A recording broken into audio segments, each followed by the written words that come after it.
Pues bueno, hoy presentamos el número 56 de esta revista que se llama Noche y Niebla y es el órgano del Banco de Datos de Derechos Humanos y Violencia Política de aquí del CINEP, que sale cada 6 meses.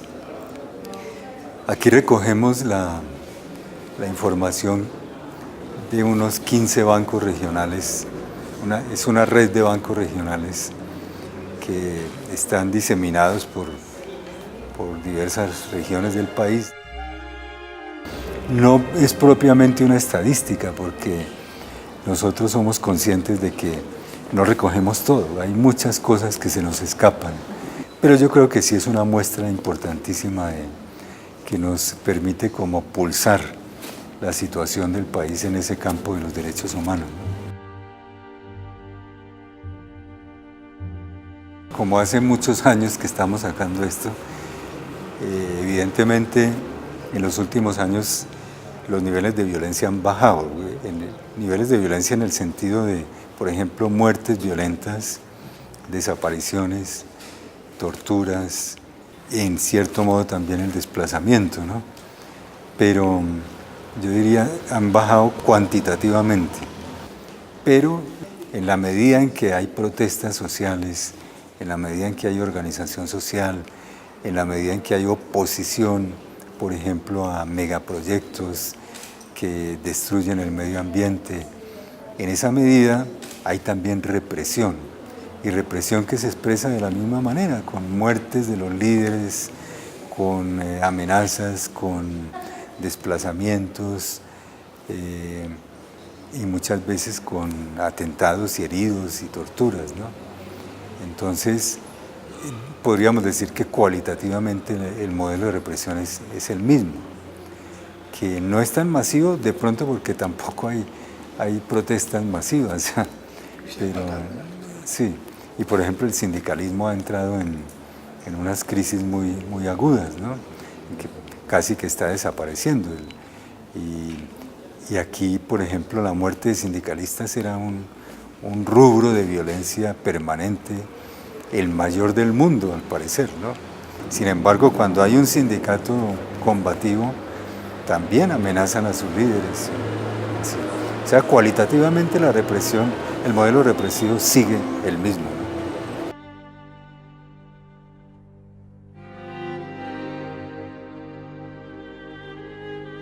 Hemos tocado aquí un poco el tema de tierras como uno de los núcleos fundamentales de la conflictividad que sea en el territorio. Y eso es tradicional y eso me parece que es de toda la historia. Sin embargo, hay unos problemas no resueltos de mucho tiempo atrás que van acogiendo diversos matices. Ponemos encima un mapa de donde están las mayores inversiones de la región.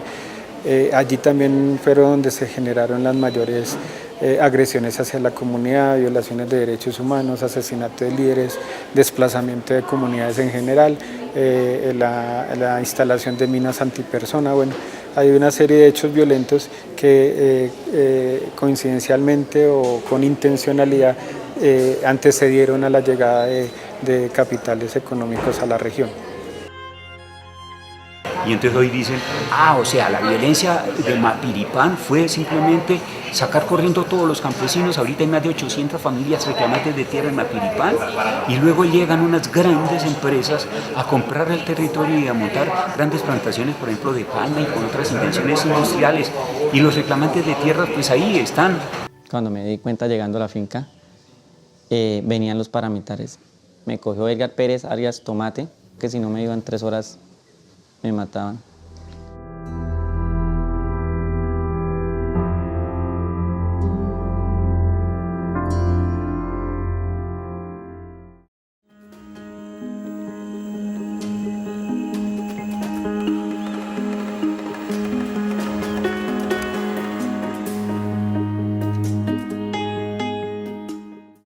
Vemos también una situación que es contradictoria porque pues, en los acuerdos, en el punto 1 se habla de una situación, pero la ley de CIDRES está contradiciendo eso, entonces vemos un hueco negro que más o menos la comunidad al fin ¿qué hacemos? Al fin sí podemos entrar a un ejercicio de restitución, se va a ver como una especie de reforma agraria, si vamos a poder los campesinos y los indígenas realmente vivir tranquilos en nuestra tierra o simplemente tenemos que decidir y resignarnos a irnos a las ciudades a aguantar hambre. Y en vista de esas ideas uno va viendo que se va despejando más y más de tierras. Si le hacen presión a los campesinos en las sabanas y donde ellos están y les compran su tierra, ellos tienen que irse, tienen que buscar dónde sobrevivir para sostenerse. Pues ¿qué hacen? Ir a colonizar en otras partes, entonces van a hacerle presión a toda esta Amazonía que está siendo afectada también por la colonización. La revista Trochas de Memoria pues muestra toda la victimización que se ha dado y lo que nosotros hemos ido encontrando caso por caso. Algunos casos así más cercanos, recuerdo una situación que se dio en Puerto Rico, donde matan a un presidente de Junta de Acción Comunal, otros que se dieron en Vista Hermosa, más recientemente en Mesetas, mataron a 3 personas también relacionadas con Junta de Acción Comunal. Mucha amenaza se está dando con las organizaciones que buscan impedir la perforación de pozos en la falda de la cordillera Oriental, más que todo en Acacias, en Guamal, en San Carlos de Guaró y en Castilla. Pues ahora que estamos en este contexto del proceso y el acuerdo de paz con las FARC, el problema de la tierra sigue siendo el problema eje de las protestas y de los conflictos sociales, ¿no? Porque en La Habana, que fue reconocido en la Comisión Histórica del Conflicto como el problema fundamental, la raíz más profunda del conflicto armado en Colombia, no recibió un tratamiento acorde con la importancia, sino fue rechazado por el gobierno, y más bien se optó por una propuesta de un fondo de tierras para repartir que no ha funcionado tampoco, pero que más bien favorece el clientelismo y la corrupción. Y en cambio la distribución de la tierra no ligada al mercado no fue aceptada. Y hoy día más bien se ha ido favoreciendo el mercado, que es como el nuevo canal de concentración de la propiedad de la tierra, ¿no? Hay también una política que quiere reducir progresivamente las tierras dedicadas a la producción de alimentos y más bien entregárselas a las compañías mineras extranjeras, ¿no? Que destruyen terriblemente el medio ambiente. En este mapa vemos las zonas donde ha actuado más intensamente el paramilitarismo.